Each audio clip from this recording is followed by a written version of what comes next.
warahmatullahi wabarakatuh. Kembali lagi di acara Duta, diskusi tentang kita. Yeay! Saya Fatia akan membantu acara Duta pada hari ini dengan tema Apa Kabar Remaja? Dengan narasumber Ari, saya Rahma. saya Ari. Kakak-kakak ini merupakan Duta GT Kabupaten Sinjung 2019 dan mewakili Kabupaten Sinjung ke Provinsi Sumatera Barat. Apa kabarnya Kak? Baik, alhamdulillah. Lagi sibuk ngapain nih? Ya kita Kita sekarang masing-masing sih karena udah tamat SMA kayak lebih ngejar masa depannya masing-masing gitu, mempersiapkan. sedang berjuang lah ya lebih tepatnya. Sebelum kita menjawab pertanyaan dari teman-teman nih, aku mau tanya nih Kak, apa sih remaja menurut Kakak itu? Remaja Ya. identik dengan masa puber. Dimana masuk masa puber ini adalah masa transisi dari remaja ini yang akan beranjak ke memasuki fase dewasa. Ya kalau menurut aku di usia-usia remaja itu kan kayak rasa ingin tahu mereka itu tinggi gitu kan, dan dimana mereka ingin tahu tentang seperti kata Kak Ari tadi tentang dunia luar. Kayak lebih K-popers apa gitu namanya, yang pengen kayak mau nyoba yang baru-baru lah gitu. Termasuk juga ke hal-hal yang dirumuskan mereka sendiri. Ya kalau di remaja-remaja sekarang tuh kayak rentan dengan pergaulan ya. Iya. Itu aja sih.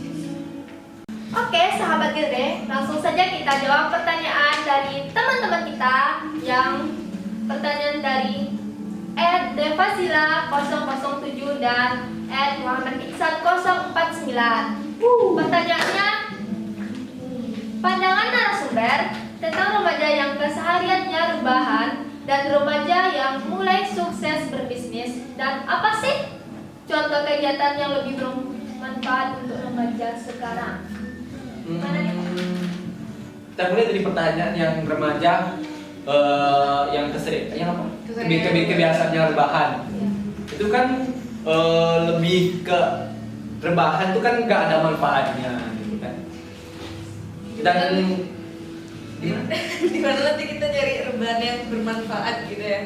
ya menurut aku sih kan memang nggak ada rebahan yang bermanfaat. Dimana rebahan tuh ya Kan ada loh rebahan yang bermanfaat. semua itu kan tergantung pada remajanya. Kalau gimana cara itu rebahannya itu kan ada rebahan yang sambil mungkin buka-buka wawasan di sosial medianya atau kayak nonton-nonton video dakwah gitu kan, di video pengajaran gitu. Lagi kan sekarang kita lagi itu yang sekolah itu kan apa sistem belajar daring gitu kan enak sambil rebahan gitu. Jadi seharusnya kita ini rebahan gitu ya. Bukan, maksudnya itu Mungkin kalau rebahan yang bermanfaat seperti yang dikatakan Rahma tadi, seperti kita buka bisnis online shop, kita bisa melihat wawasan, dan kita mungkin bisa berbagi di berbagai tempat. Contohnya di grup WhatsApp atau di akun sosial media kita lainnya. Mungkin seperti itu. Kalau remaja yang mulai sukses berbisnis gitu, gimana Kak? Berbisnis. Bisnis sebenarnya untuk anak muda memang sangat bagus. Contohnya seperti kita bisnis online maupun bisnis yang lainnya. Anak muda wawasannya luas, teman-temannya banyak. Jadi pangsa pasar yang akan dia tuju itu tidak tertutup pada suatu pasar, melainkan dapat mendistribusikan apa yang dia jual dengan baik. Ada tambahan mungkin Kak? lanjut. Dari pertanyaan tadi tuh kan yang kayak mana yang lebih baik, gimana pendapat kakak tentang anak remaja yang rebahan dan berbisnis? Ya udah berbisnis. Apa sih Kak contoh kegiatan yang lebih bermanfaat untuk remaja sekarang ini? Sekarang kita lagi tuh masanya apa ya?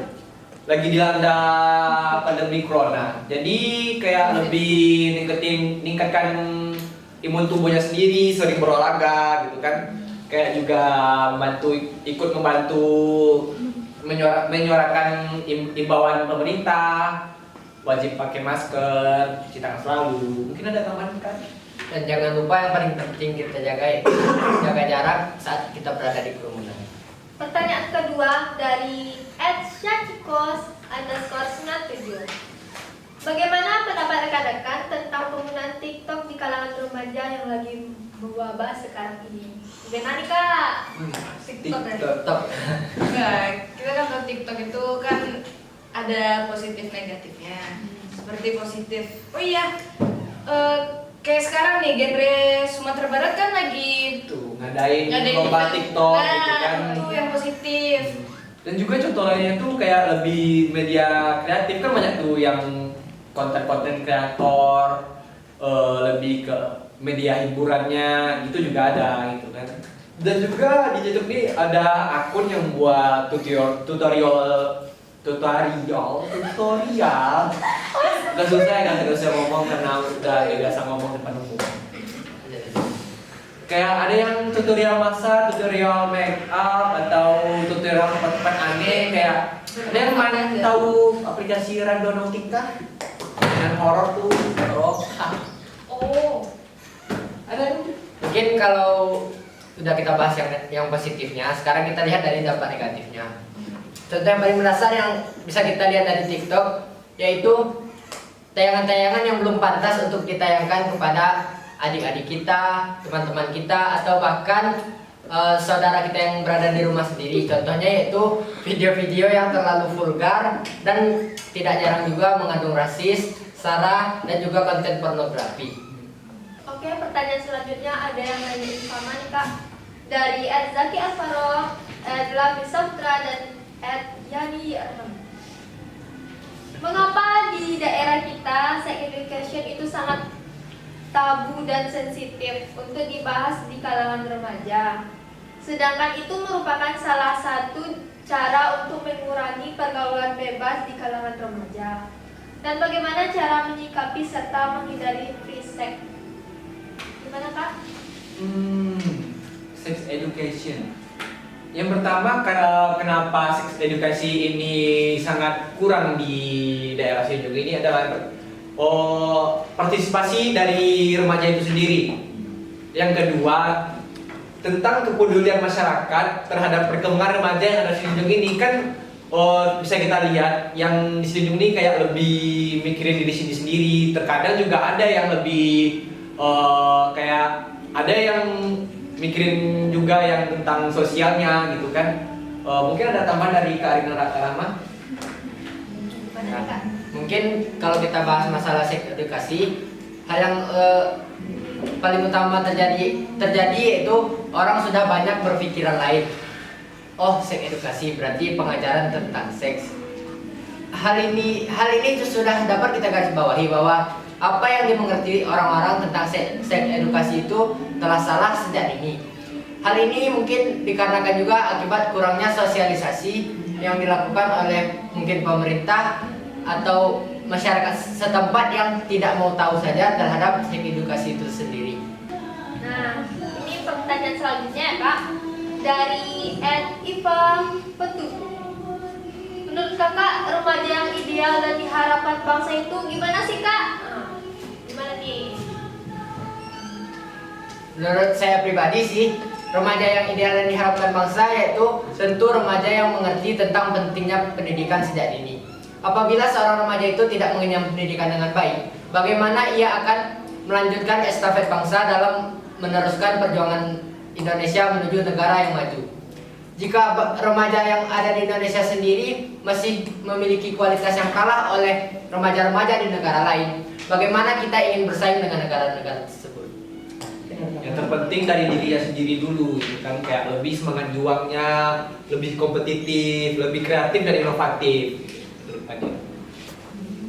Nah, ini pertanyaannya bagus sekali loh. Dari @oriza705. Melihat kondisi remaja sekarang ini, apa kita bisa menjadi generasi emas di masa yang akan datang? Nah, dari Kak Rama nih, apa? Oh, kalau menurut aku sih bisa, selagi kita yakin sama diri kita sendiri dan melakukan hal-hal yang positif. Terus ya kayak seperti